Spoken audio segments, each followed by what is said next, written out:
کفرنہوم کا عبادت خانہ۔ مقدس مرکز کی انجیل، اس کا پہلا باب 21 تا 28 آیات تک۔ تب وہ کفرنہوم میں داخل ہوئے اور وہ فوراً سبت کے دن عبادت خانے میں جا کر تعلیم دینے لگا، اور لوگ اس کی تعلیم سے حیران ہوئے، کیونکہ وہ انہیں فقیوں کی مانند نہیں بلکہ صاحب اختیار کی طرح تعلیم دیتا تھا۔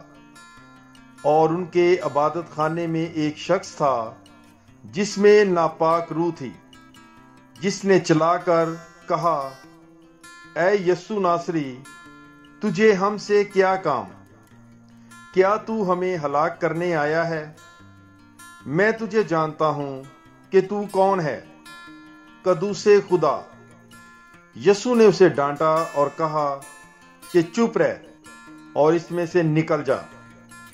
تب ناپاک روح اسے مڑوڑ کر اور بڑی آواز سے چلا کر اس میں سے نکل گئی، اور وہ سب حیران ہو کر آپس میں یہ کہتے ہوئے بحث کرنے لگے کہ یہ کیا ہے، ایک نئی تعلیم بااختیار۔ وہ ناپاک روحوں کو بھی حکم دیتا ہے اور وہ اس کی مانتی ہیں۔ فوراً اس کی شہرت جلیل کے سارے علاقہ میں پھیل گئی۔ پاک کلام کے پڑھے اور سنے جانے پر خداوند کی برکت ہو۔ خدا کا شکر ہو۔ God bless you. Bible is life.